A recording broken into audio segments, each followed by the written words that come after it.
They didn't just lock me out of the house that once cradled my childhood. They attempted a vivisection of my very existence, severing me from the bloodline, expunging my name from their annals. But I, Ethan Cole, reminded them precisely who held the iron keys to their carefully constructed illusion. This isn't a revenge story.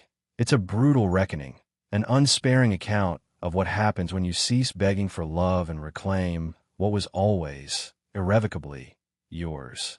I was 30, a man flayed by a decade of deep-sea welding, my body a tapestry of scars, my spirit a burnt-out ember. 12 years beneath the crushing weight of the ocean, a life forged in the crucible of steel and salt water, where bones hummed with the ghosts of forgotten depths and lungs learned to rebel against the very concept of air. I'd walked away from it all, hoping to return as something real, a warm embrace, perhaps even a whispered "we missed you."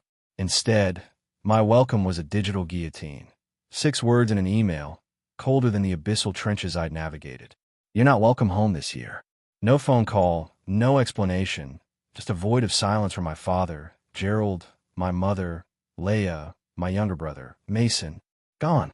As if I'd never mattered. I stared at the screen in my frigid loft, string lights flickering like a flatlining heart monitor, and typed the only words I could muster. I understand. But I didn't. Something inside me, brittle from years of bending, finally shattered. Quietly, I uncorked a bottle, raised a glass to no one, and toasted the very bloodline that had so casually amputated me. 6 days later, my phone blazed with 14 missed calls. They didn't know it yet, but the gears were already turning. I'd set the avalanche in motion. Let me take you back. I left home at 18, not chasing dreams, but fleeing a father, Gerald, whose love was a steel-edged command, and a mother, Leah, who wielded excuses like a corrosive bomb, smoothing over the psychic bruises with whispered lies. "Don't mess this up, Ethan," Gerald would growl, his voice ice-cold as the deepest steel. "He's just tired," Lila would whisper, a poison-laced comfort. Mason, my brother, learned to blend in, to be quiet, to be agreeable. I didn't. I left. Welding became my crucible, my escape. And I was good. Damn good. I sent money when their roof collapsed, paid off their drowning debts, bought them new appliances, postcards from the rigs, birthday calls from the Bering Sea. They never asked if I was okay. At Christmas, I'd show up, a flicker of hope stubbornly alive. Gerald would hand me a wrench.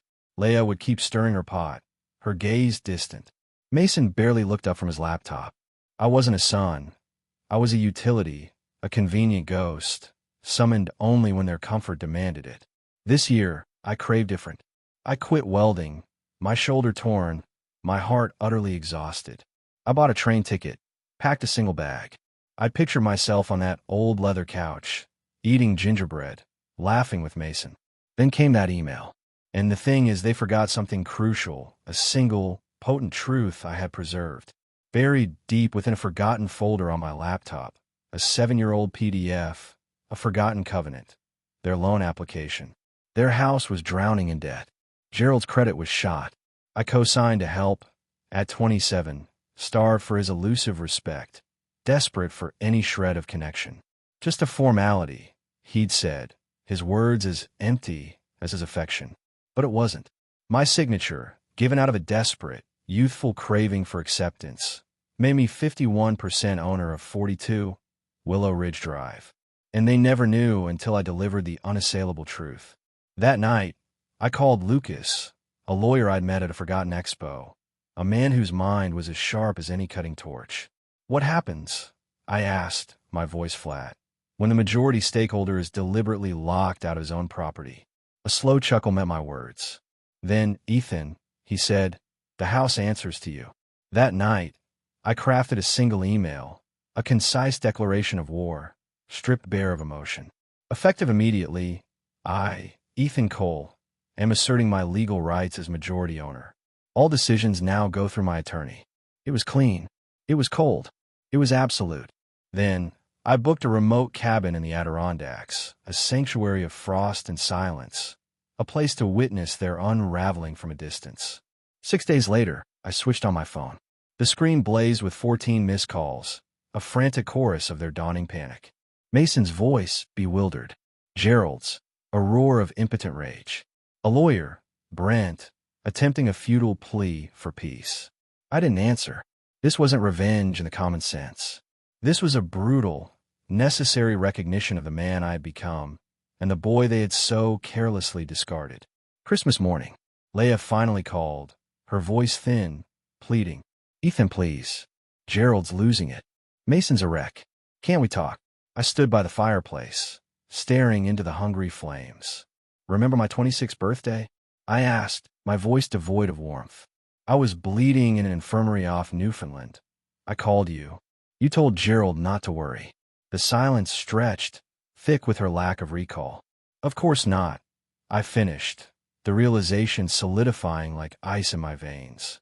That's when I knew. I was never coming home because there never was a home to return to. I'd already filed the paperwork. A property manager, an old rig mate, visited the house that day. He found more than cracks and rot. He found a parasitic operation. They were renting out rooms, under the table, cash deals, no leases, no records. They had turned my rightful share, the very foundation I had helped save, into a clandestine business, all while casting me aside like refuse. I sent one final email, the hammer blow. All unauthorized tenants must vacate. You have 30 days to sign a lease under my terms or leave. This property is under review for violations. Then, a text to Mason. Check your email. January 3rd. I arrived at 42 Willow Ridge Drive, not for a fight, but for a solemn execution of closure. My entourage, the property manager, a locksmith, a binder of ironclad legal documents. Gerald tore open the door, his face a mask of primal fury. You're not taking my house, Ethan, he bellowed, a futile roar against the tide. I stepped past him, my boots striking the hardwood like a judge's gavel. Leia was a weeping shadow.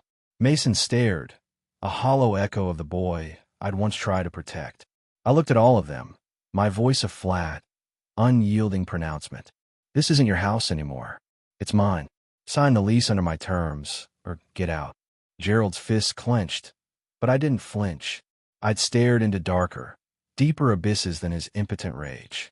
As I stepped back into the biting January snow, a monumental weight lifted from my soul. Not the fleeting triumph of victory, but the profound liberation of finally ceasing to bleed for those who had never once shown up for me. That house, 42 Willow Ridge Drive, had never been home. Home, I realized, was the unyielding, self-sustaining fire I had forged within myself, in the desolate depths, in the crushing silence. If you've ever had to walk away from people who never truly saw you, you're not alone. Drop your story in the comments. And if this hit you somewhere deep, subscribe. There's more truth where this came from. I'm Ethan Cole, and I'm not invisible anymore.